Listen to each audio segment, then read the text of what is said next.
السلام عليكم ورحمة الله وبركاته walaalaha qaaligaha soo dhawaada mar kale maanta waxaan soo qaadanaynaa cutub aad muhiim u ah oo ka hadlaya nidaamka garsoorka Canada, the justice system in Canada. cutubkan aad ayuu muhiim noogu yahay haddii aan nahay dad ku nool Canada, inaan xaqeenna aan baranno aad bay muhiim noogu tahay ka sokow in aan ugu diyaar garoobayno imtixaanka. gudaha haddaan u galno justice systemka Canada. The justice system in Canada guarantees everyone due process under the law. nidaamka garsoorka Canada wuxuu u damaanad qaadayaa qof kasta oo Canadian ah due process wax la yiraahdo. Due process waxaa loola jeedaa in macnaha si cadaalada qof walbo loola dhaqmo. waa nidaam cadaaladeed qof kasta oo Canadian ah under the law iyadoo sharciga la fiirinayo. waxyaabaha qofka maaragtay xaq u leeyahay waxaa kamid ah haddii qofka masalan wax lagu soo eedeeyo oo kale in maxaan ku raahdaa uu qabsado lawyer xaq ayuu u leeyahay. waan ka hadli doonaa طبعا qofka haddii uusan awoodin iyo waxa uu sameyn karo. nidaamka garsoorka Canada wuxuu ku salaysan yahay maxaan ku raahdaa hidda kaas oo soo koobaya ama ay ka mid yihiin the rule of law sharciga, freedom under the law xurriyad qofkii inuu leeyahay under the law waxa uu sharcigu ogol yahay, democratic principles iyo mabaadi'da dimuqraadiga ah, iyo due process iyo maxaan ku raahdaa nidaam cadaaladeed. marka legal systemka Canada intaas ayuu ku salaysan yahay: rule of law, freedom under the law, democratic principles and due process.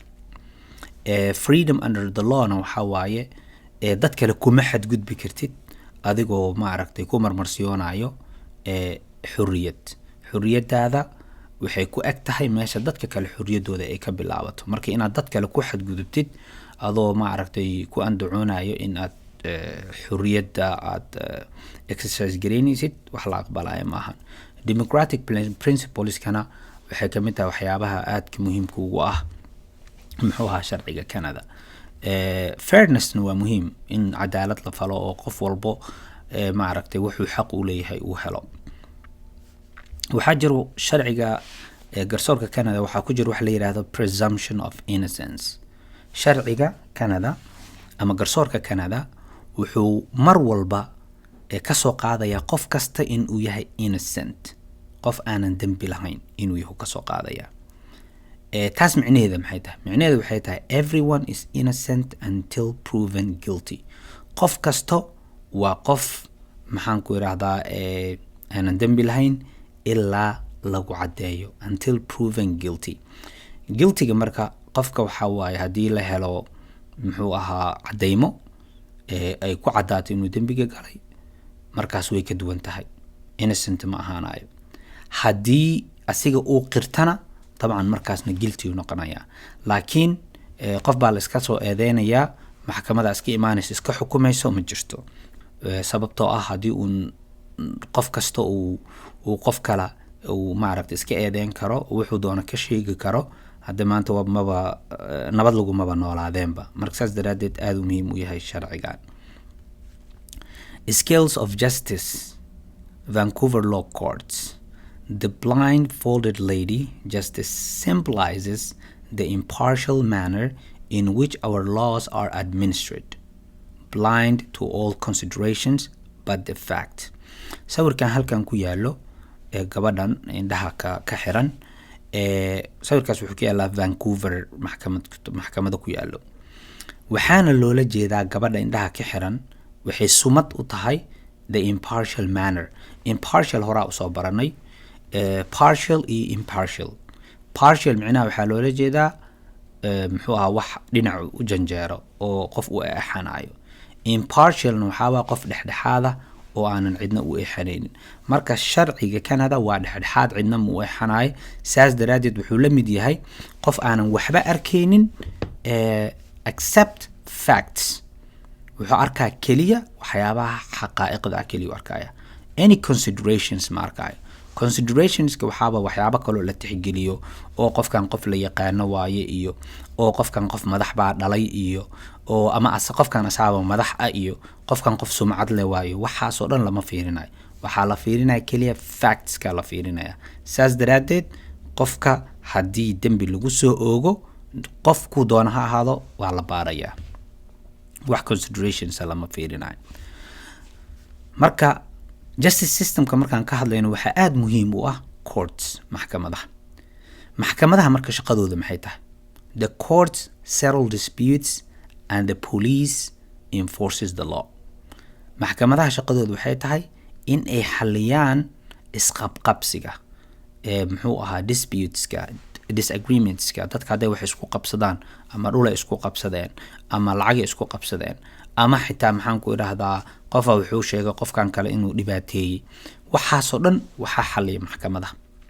booliiska shaqadiisa waxay tahay asna to enforce the law in uu sharciga meel mariyo dhaqan geliyo booliiska sharci ma sameeyo booliiska shaqadiisa waxay tahay in uu sharciga meel mariyo in Canada sharciga markii Canada la joogo ama maxaan ku irahdaa justice-ka applies to everyone including judges, politicians and police sharciga qof kasta wuu qabanayaa dadka uu qabanayana waxaa ka mid ah dadka maxaan ku irahdaa garsoorayaasha ah naftirkooda hadday dembi galaan waa ibni aadan politicians dadka siyaasiyiinta police naftirkiisa waxaad arkaysaa qof police oo la xiraayo oo la leeyahay dembi u galay waa ibni aadan protected ma ahan immune-ka ma ahan maxaan ku irahdaa garsoorka ama cadaaladda marka marba haddaan ka hadlayno maxkamadda waddanka ugu sarreysa Canada waxaa la yidhahdaa the Supreme Court ayaa la yidhahdaa ayadaa waddanka ugu sarreysa Canada oo dhan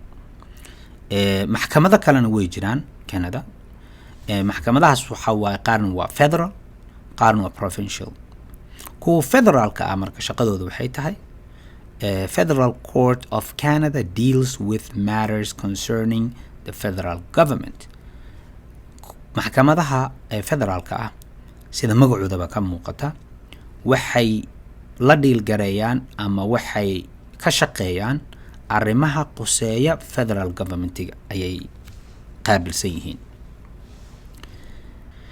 in most provinces there is an appeal court and a trial court sometimes called the Court of Queen's Bench or the Supreme Court gobolada badankooda waxay leeyihiin maxkamad racfaan appeal court ay leeyihiin ama waxay leeyihiin trial court maxkamadaha caadiga oo dadka lagu soo maxkamadeeyo mararka qaarna waxaa loogu yeeraa kuwa provinceska ku yaala Court of Queen's Bench waa loogu yeeraa or the Supreme Court waa la yiraahdaa marka halkaas waxaan ka fahmaynaa maxkamadaha federaalka shaqada ay qabtaan iyo maxkamadaha provinceska shaqada ay qabtaan waa ay kala duwan yihiin xoogaa ayaan hadda kasii hadlaynaa maxkamadaha provinceska waxay qabtaan sababtoo kuwa federaalka waan soo sheegnay wixii quseeyo federal governmentiga shaqo ku leeyihiin provinceska maxay shaqo ku leeyihiin marka provincial courts maxkamadaha gobolada shaqadooda maxay tahay shaqadooda waxaa waaye waxay qaabilsan yihiin lesser offenses dembiyada yaryar مثلا family courts oo kala jiro maxkamadaha maaragtay oo loogu talagalay qoysaska traffic courts waa maaragtay trafficada oo qofka hadii maxaan ku iraadaa uu qalad traffic galo itagi karaan small claims courts maxkamadaha waxyaabaha yaryarka oo civil caseska maaragtay waxyaabaha maaragtay madaniga ah ee la isku qabsado sida small sums of money lacag yar inay dad isku qabsadaan oo kale waxaa la dhiilgareeyo provincial courtska marka provincial courtska waxay leedahay family courts ay leedahay traffic courts ay leedahay courts of small claimsna waa ay leedahay marka maxkamadaha saas ay u kala duwan yihiin wadankan okay sharciga Canada marka ama justice-ka garsoorka guud ahaanba oo maaragtay loogu talagalay in uu to settle disputes dadka inay kala xaliyaan loogu talagalay hadafka laga leeyahay horta maxay tahay maxaa loo sameeyay maxkamadahaas sharciyadaas maxaa loo sameeyay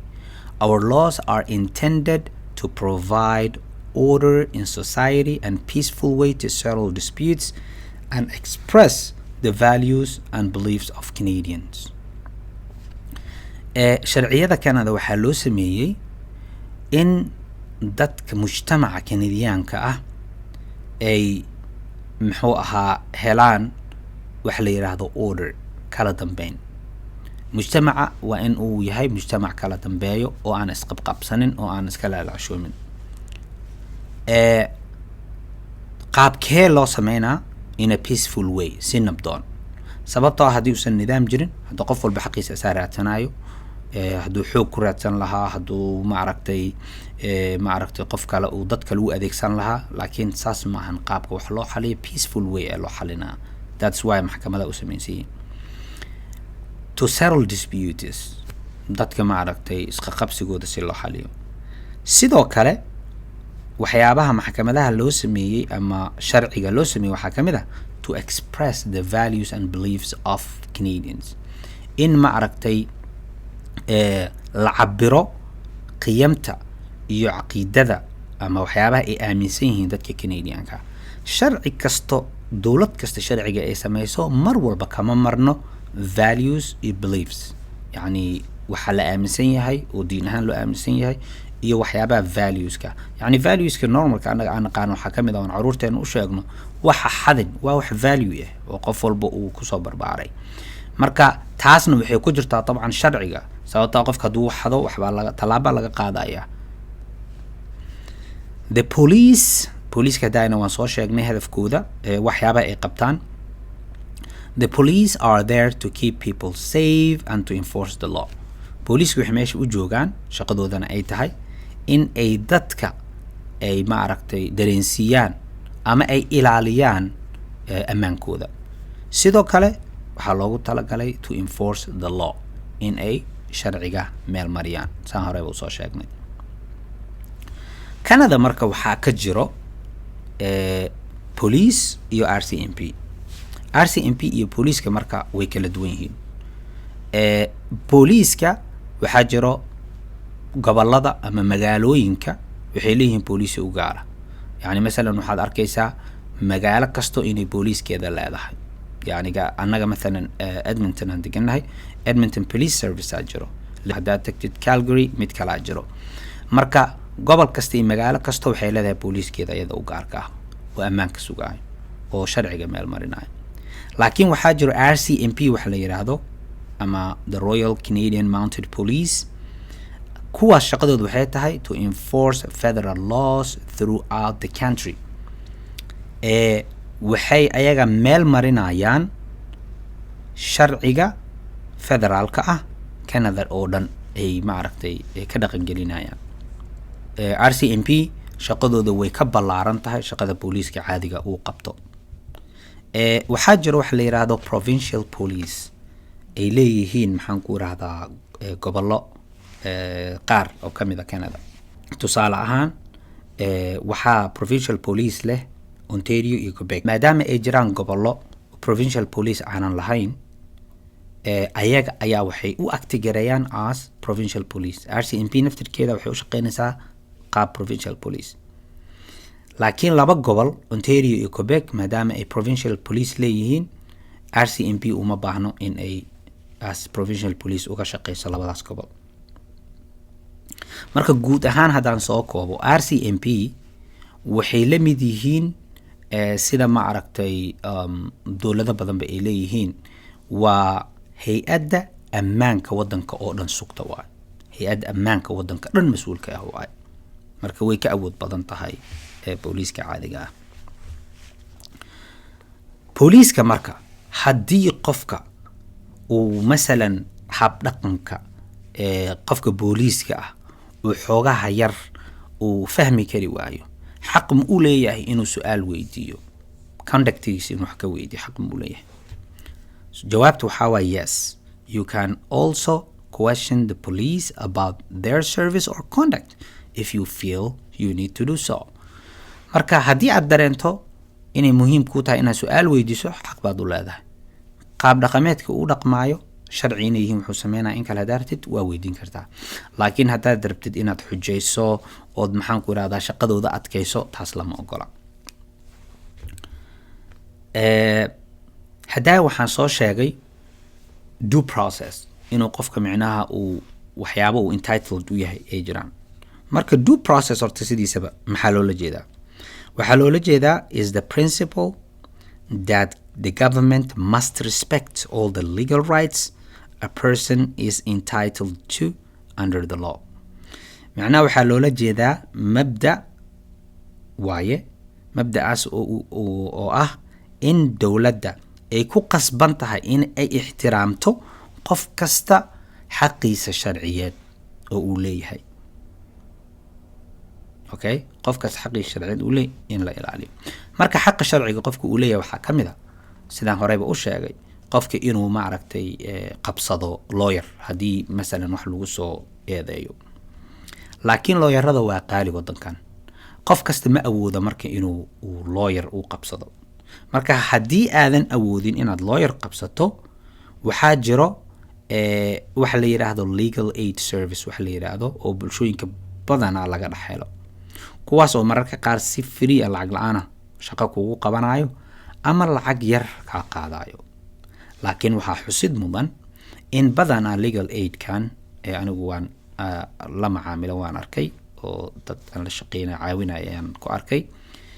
legal aid ka badanaa waxyaabaha maaragtay oo yaryarka ayay ka caawin karaan, laakiin arrinta hadday cuslaato waxaa fiican qofka in uu lawyer raadsado. marka guud ahaan chapterkaas inahaasuu ka hadlayaa.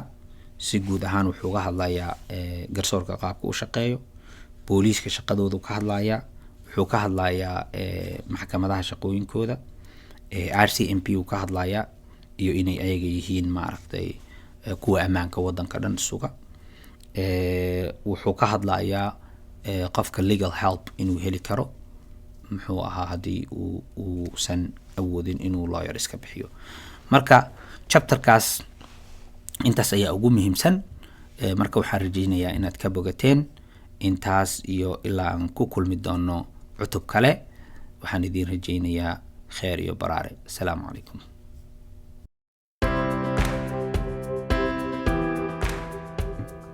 fadlan la sheer garee asxaabtaada iyo qof kasta oo aad isleedahay wuu ka faa'iidaysan karaa. fadlan subscribe saar si ay kuu soo gaaraan macluumaad ku saabsan kooraska iyo kuwa ku saabsan jinsiyadda Canada. mahadsanidin.